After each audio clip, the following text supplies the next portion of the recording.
Hello everyone, welcome back to Brian's Mysteries and Adventures on Trail. We have a lot to talk about in today's video, so please stick around to the end. If you haven't subscribed, please consider subscribing. It's free, it really helps out the channel a lot. And as my subscribers know, if you have a case you'd like me to cover, I will always do my best and cover any case that is brought to me. First, I want to discuss an update to the disappearance of Austin King Henke. I'll have the link to the full video in the description. Austin went missing this September in Yellowstone National Park. Austin disappeared right after he had achieved reaching the summit of Eagle Peak, which is the highest peak in Yellowstone National Park. He was able to contact his family and friends, discussed how difficult the hike was. He had to free solo a big majority of it. He said the weather was absolutely horrible, rain, wind, hail.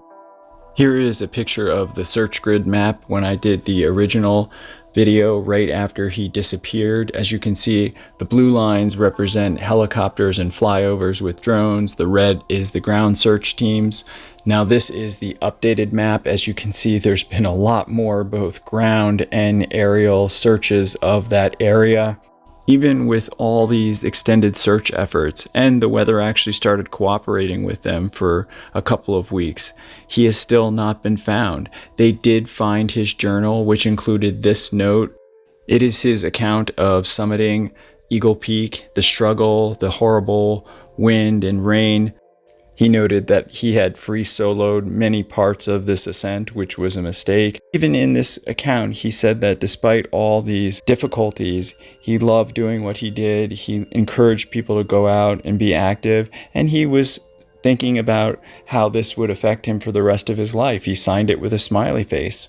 Austin is a 22-year-old male, roughly 6 foot tall, 150 pounds, with brown hair and hazel eyes. On the left, you can see a picture of what he was last wearing, gray sweatpants and a bluish jacket. Austin remains missing to this day, but his family is adamant about keeping the search alive and trying to find out what happened to their son. They have started a GoFundMe page. I'll have a link to that in the description. My prayers are with Austin and his family and everyone who's out looking for him, and I pray that he is found and brought back to his family. I'll continue to follow this case and bring you any updates that become available. Now we are going to head over to Hawaii, more specifically the Big Island of Hawaii, as it is most commonly referred to.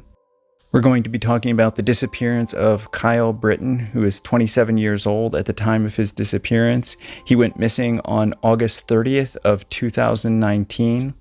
Kyle is from Honolulu. He was very experienced in hiking. He had been hiking all kinds of areas since he was a child. He was normally going out hiking with other people. This particular day was different because he wanted to go out for a hike by himself. Even though his parents cautioned him against this, he assured them that he was only going to hike a portion of the Waipio Valley Z Trail. This is a 12-mile long hike. It is a very difficult hike because of the way it zigzags and because of the switchbacks. The trail ascends roughly 1,200 feet to a ridge before then descending into a valley. The first mile of the hike is very difficult because of these switchbacks.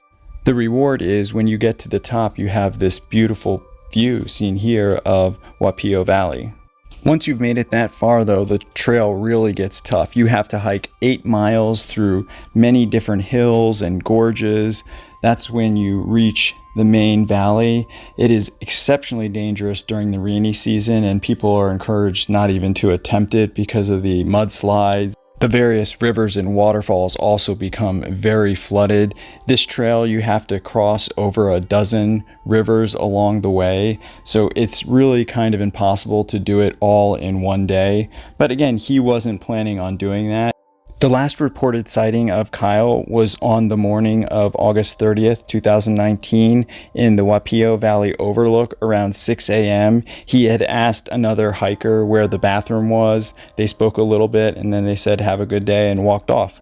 When Kyle did not return that evening, his parents became extremely alarmed. They contacted search and rescue. A search and rescue got started the next day.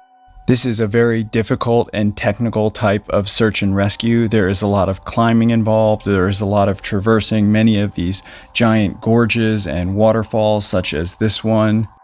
Search and rescue teams from Maui, the Big Island, Honolulu, all over came to help with this search. They volunteered dogs, rappel teams, thermal videography. They had hundreds of volunteers searching these various riverbanks. The official search for Kyle Brittain that was handled by the police only lasted 5 days. This really upset the family and other people because it was very short. Thankfully, hundreds of volunteers came out. The family was adamant on keeping the search alive. Here are some various pictures of the various search efforts. As you can see, there's a lot of rappelling and climbing involved. This is one of the volunteer search tents. Because of this type of search and rescue, not very many people could volunteer. You needed a lot of climbing, rappelling experience. These are some more pictures of the various search efforts that were going on at the time for Kyle. As you can see, this would be a very difficult search and rescue. It's going into a jungle, plus having to traverse these many rivers and rappel down these many gorges. Here is another picture of Kyle. The day that he went missing, he was wearing a black backpack with a T-Mobile logo on it. His family kept this search going for almost a month when they finally had to call off the search for Kyle. During this search, though, none of his items were found. No backpack, his keys weren't found, his clothing. The only thing that they did find was Kyle's vehicle. The car was parked at the trailhead, which is the lookout point. It was locked. There were no keys visible inside. This is a satellite map of where that parking lot is. Here is a picture of the actual parking lot. They were able to ping his cell phone. The last ping was on that day, August 30th of 2019, around noon in this parking lot. His father, Steven, said that his son, Kyle, had told them exactly where he was going to be hiking. He even said the time that he was going to call next. Unfortunately, cell service is very limited in this area. It's really only available on the ridgeline or in that parking lot at Lookout Point. There was a significant amount of rain that fell that day when Kyle disappeared. They thought that he possibly could have fallen or slipped because this is a 1,000-foot cliff at a 70-degree angles in areas. They searched every single one of these gorges and all through the various different rivers, all through the valley over the course of this month. They didn't find one thing. They didn't find his backpack, nothing. They are quoted in saying, "We've eliminated every area, so at this point, we have no idea. We really don't know. We can speculate all we want, but we don't have any evidence of anything." To this date, Kyle remains missing and no clues have ever been found. That same year, several other hikers went missing in the same area. May of 2019, Amanda Eller went missing and was found alive stuck between two waterfalls in a 2,000-acre reserve located in upcountry Maui. Thankfully, she was found after 17 days of being missing. She was found roughly 4 days after the search and rescue had been called off. Then a young man by the name of Kiki Noah, 35 years old, he went missing on May 20th of 2019. Sadly, he was found deceased in the West Maui Forest Reserve. A search and rescue helicopter found him at the bottom of a 300-foot gorge. These are only a few of the cases of missing hikers in Hawaii over the last 5 years. It's obviously a beautiful place. It offers some amazing hikes. Like anywhere else, though, there are certain dangers, and you should always be as prepared as possible. Of course, I always recommend carrying a SATCOM device. We may never know what happened to Kyle. Hopefully, though, by sharing his story, other hikers going out there, maybe the right person will see an article of clothing or find his backpack that will lead them to finding Kyle and helping bring him back to his family and loved ones. Losing someone is so difficult, but from talking with families, the not knowing is worse than anything. My thoughts and prayers go out to Kyle, his family, his friends, all his loved ones. I pray and hope that he will be found one day and brought home to you. I'll have information in the description on the authorities to contact if you have any information regarding his disappearance. Now we are going to head up to the state of Montana, more specifically a camping area off Moose Creek Road. A 35-year-old man named Dustin Kjersem, pictured here, he was out on one of his camping trips. He was a very experienced outdoorsman. He was camping in the Gallatin Canyon area. Here is a map of that location as well as some pictures to give you an idea of what it looks like. The cell service is apparently very limited. Dustin was last heard from on October 10th of this year, 2024. He had said he was leaving for a camping trip for the weekend. He had plans to meet up with a friend on Friday afternoon. On Saturday, October 12th of this year, 2024, Dustin failed to meet his friend at the location. His friend therefore went out looking for him. He found Dustin's campsite and truck. It was all disheveled. Dustin was dead inside the tent, which what the friend thought was what looked like a bear attack. He immediately contacted the authorities. The investigators descended upon the scene, including the Montana Fish and Wildlife agents, as well as the Gallatin County Sheriff's Department.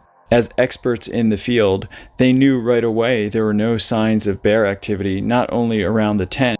There was no sign of bear activity anywhere in the vicinity. Therefore, they treated this from the start as a homicide investigation. They took Dustin's body to the medical examiner's office. This further confirmed their suspicion. The medical examiner said that this was not a bear attack. This was definitely a homicide. During the autopsy, they were able to gather a great deal of evidence that showed that multiple weapons were used during this crime. The authorities have not yet determined what time this crime took place. They have not identified any suspects. They are asking for the public's help. They're asking if you happen to be out in that area of Montana, the Moose Creek area, or anywhere in the Gallatin Canyon area between Thursday afternoon and Saturday, October 12th, 2024. If you happen to notice anything unusual, or if you saw Dustin or where his truck was parked, or if you possibly have any dash cam footage. They say that anything, even the smallest detail, could be crucial to the investigation. If you have any information, please contact the Gallatin County Sheriff's Office at 406-582-2100. I'll have that information in the description. Such an awful, awful tragedy. My thoughts and prayers go out to Dustin's whole family, everyone who knew and loved him, and I hope and pray that the detectives find out who did this. Such a senseless crime. I mean, a guy out camping by himself. What could have been the motive? Who could have possibly done this or known that he was out there? I pray that whoever did this is caught quickly. Thank you so much for watching. Thank you for all your comments, your support, your feedback. Definitely leave me a comment on any of these cases that we've discussed in today's video. Special thank you to co.ag for providing the background music. Hopefully I'll see you all in the next one. Take care. Hey everyone, thanks for sticking with me to the end. I hope everyone is having a good weekend or whenever you might happen to watch this video. If you have any case or video suggestions, please leave me a comment or email me. I love hearing from you all, so please leave me some comments. Let me know what you think on any of these cases or previous cases that I've covered. I'm working on several new videos. I should have those coming out in 3 or 4 days, maybe a little earlier. All right, I'll see you in the next one.